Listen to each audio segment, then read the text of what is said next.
Hello, everybody. I feel super accomplished today, and I'll tell you for why. I have done 3 loads of washing. I have tidied up around the house. I've stripped the bed ready for clean sheets to go back on as soon as the sheets are dry. I have a washer dryer, but the dryer function is a bit shit. Like, it leaves the clothes damp still. Like, don't get me wrong, if you want to get a head start on your drying, tumble it for a bit and then put it on a radiator. Yeah, I'm sure it would speed up the process, but washer dryers don't completely dry your clothes. So I've literally been alternating. There's literally a piece of clothing on every single radiator in my house, stuff hung up. So yeah, tidied up the house, just been sort of pottering around all day. And I had a nice lie-in as well, which was nice. But also had like the longest shower and washed and blow dried my hair, which takes me ages. So I'm feeling super accomplished today. It's the little things, I swear. Especially when you own your own home and you have to do all your jobs. It's just awesome. So the wash basket is nearly empty. I'm going to do some more tomorrow. So yeah, that's why I'm feeling accomplished. And that was a little bit boring, but you know, I'm here for it. I hope you're here for it because I'm here for it. So I said in yesterday's video that I would do some tips and tricks for coping with your anxiety over the holiday period. So there's a few different ones, but I'm going to go through each of them and sort of, give my opinions on them because Christmas and New Year can be a struggle for lots of different reasons. So I've picked out a few that I think are stuff that affects me, but also more general things as well, because not everyone has anxiety and depression for the same reasons. So I'll try to generalize a little bit in this one. So I've just eaten my dinner and I really need to burp. That was not a tip. Not cool. So, the first one is don't spend all your money on gifts for families and friends. Now, hear me out. Because when I lived at home and I had, disposable income, I would spend an absolute bomb on my family and friends because I could and because I wanted to. Now, the thing is, where I've bought a flat this year and moved in, I don't have that disposable income anymore. And nobody should break their back or their bank trying to buy gifts for people they love to prove that they love them. I think a lot of people do this. They think, the bigger and a more extravagant gift, the more they'll love it, and they'll see that how much I appreciate them. So with my family this year, they obviously understand that I've moved into my own place, and I sort of said to them, I want to get everyone something that they really, really like, but I have got a limit. So choose something that you really want within that limit, because I'd rather get you something that you want, and go from there, really. So 2 of my family members gave ideas, which was my eldest sister. No, only one. My eldest sister gave an example of what she wanted, and then the other 3, my mum, dad, and my other sister, didn't. But I think I've done pretty well on them, to be honest, considering the amount that I set myself to spend. Also did everything in the Black Friday sale, so winning because I managed to get them stuff that they would really want but for less price. And I was open with them about that. I was like, guys, I did all your shopping in the Black Friday sales, and they were like, yes, queen. That's what it's all about, like, make the saving. But I've got them something that I think they'll really like, and I've spent like a tiny percentage of what I would spend in previous years, but my family totally get that. So That's my first thing, is don't get yourself stressed and worked up about spending loads of money on people that you don't have. Don't spend money you don't have, because that is one of the worst things you can do. It's going to stress you out. If you've got anxiety already, it's not going to make your anxiety any better, because then you're going to be worried about money. And giving a gift isn't about how expensive it is, it's about the thought behind it, and also, you know, well, that's it. It's about the thought behind it. Do you know what I mean? And even if you bought a pair of socks for your dad, like, you know, the thought's still there. So don't worry about it. I just made a really weird noise there. I hope you didn't hear that. It was really weird. So the second one, I'm just reeling these off the top of my head as well. So sorry if I have like a blank stare at some point trying to think, because I don't write stuff down because I just like it to be like a conversation. So my second one is, don't force yourself to spend time with people that you don't like or are toxic in your life just because it's Christmas. I am really, really lucky. I get on with all my family members and I'm very, very excited to see them. But I know that not everybody has that privilege. If you know someone that you don't particularly like or you find quite toxic and everyone around you is saying, oh, but it's Christmas, like go and spend time with them, blah, blah, blah. No. You don't have to spend time with anyone that you don't want to spend time with. And forcing yourself to do so, again, is going to stress you out and it's not good for your anxiety and all sorts of different things. Like, you know, I know some people who, I'll just sort of generalize a little bit, but have that aunt who always comments on their appearance or, you know, says that they don't look very good or things like that. And that's really harmful to your self-esteem. I don't think people realise they're doing it and I don't think they're being nasty on purpose. But just because it's Christmas doesn't mean you have to spend time with those people that are toxic in your life.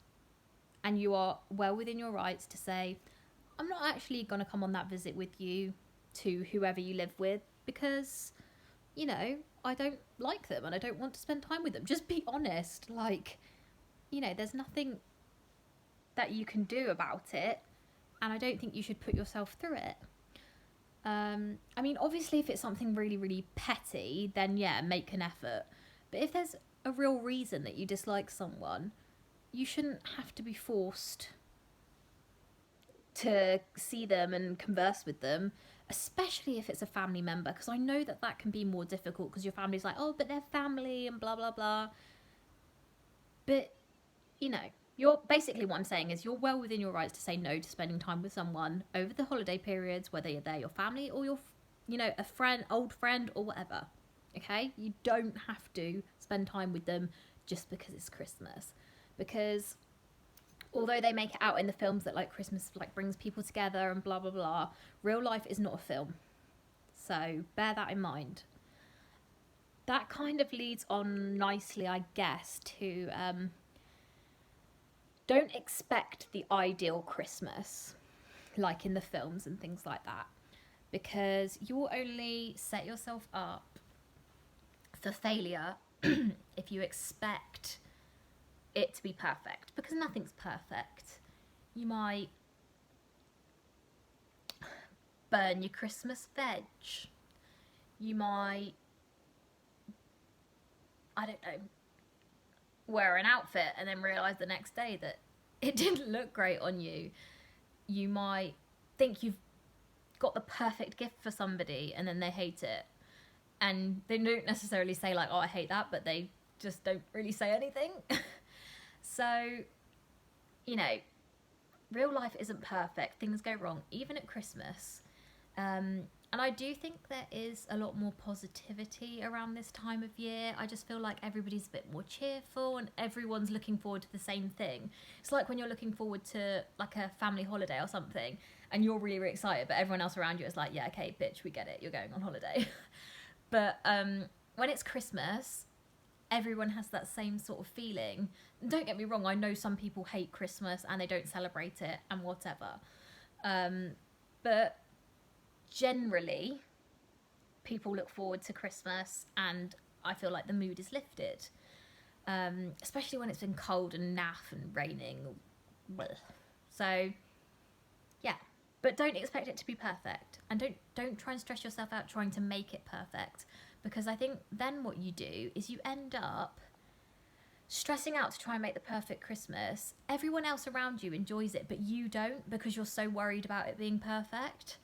And that's not good for your anxiety either. You know, Christmas is about spending time with your family, relaxing, you know, and just being there and being happy.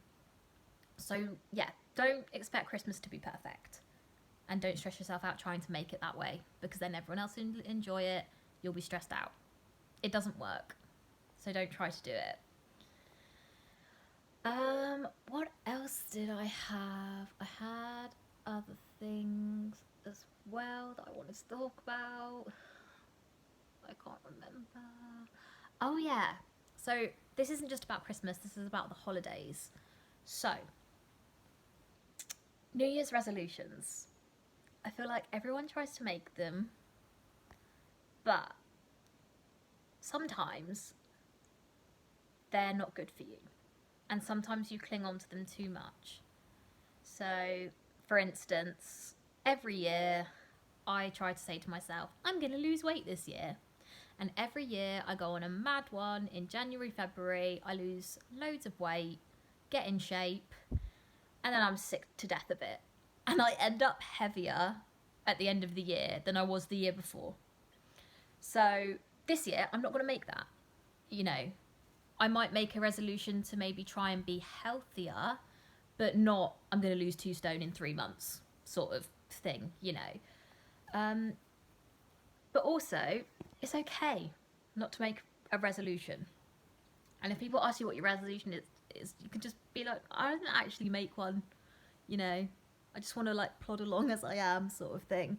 You know, you don't have to make a resolution and make a big deal out of it, you know, because again, that could be harmful. So, yeah, you don't have to make a resolution if you don't want to. If you do make a resolution, try to make it general. So, you know, try to spin things into a positive.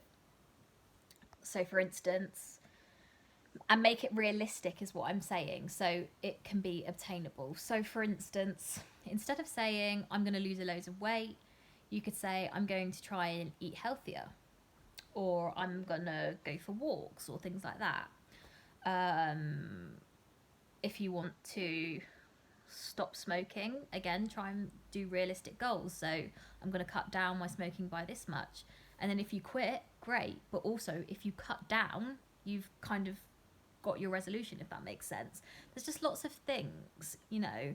Don't put pressure on yourself, because pressure is the worst thing that you can do. And that's for anyone, not even if you've got anxiety and depression. It's anyone and anything. You know, it's just not good for your mental health to stress about things that you don't need to stress about. So yeah. Also, around the festive period, you might get invited to, you know, a lot of parties or drinks or, you know, whatever. If you don't want to go to something, you don't have to go. It's the same thing as, you know, not seeing toxic people in your life. You don't have to go to everything. You might want to go to a few different things, and that's really, really good. And you should definitely get out of the house and, you know, see people, you know, that you love and things like that. But you don't pressure yourself to try and do everything, because again, you'll stress yourself out. And especially if you're someone who has kind of like social anxiety, don't force yourself to do things, but at the same time, don't let your anxiety talk you out of doing things. I think that's really important. I'm not saying you don't have to do anything, don't leave your house all Christmas, you know, you're all good. I'm just saying, don't put too much pressure on yourself. So if you suffer with anxiety like me, I sometimes get a little bit of anxiety about going out, you know, to places. I'm a very social person. I'm really, really outgoing, and I'm fine once I get there, but I stress the hell out before I'm going. And then, you know, I end up with like a tension headache while I'm out, and I don't fully enjoy it. So if I got invited to say like 10 things, I'm not that popular. I would say to myself, I'm going to make a real effort to go to 3 or 4 of those things, but not stress myself out trying to get to all of them. Um, and, you know, you should push yourself. You shouldn't let your anxiety stop you from doing things. But at the same time, you need to know your limits and know when for you enough is enough. And, you know, and that includes like, you know, if you want to leave somewhere at 10 o'clock and everyone's like, oh, just stay and just have another drink and blah, blah, blah, you are well within your rights to just say to someone, actually, I'm going to go now, but it was really, really lovely to see you all. You know, try and make things positive, but don't try to do too much. Um, yeah, so that was just kind of like, I think, 5 tips for the holiday period. I really hope it helps some of you. These are just things that kind of like I've experienced, and I know like general things as well. So yeah, um, this is day. Oh my god, this is day 25. We've got 5 days left. What the hell? It's been amazing. Um, so yeah, my GoFundMe's still live. I would really, really, really love any last minute donations and things like that, because it would mean the absolute world to me. It would literally make my Christmas. It really, really would. I'm already like so blown away and overwhelmed and so, so happy. Um, yeah. So I'll leave that in down bar. And yeah, I will speak to you guys tomorrow. Bye.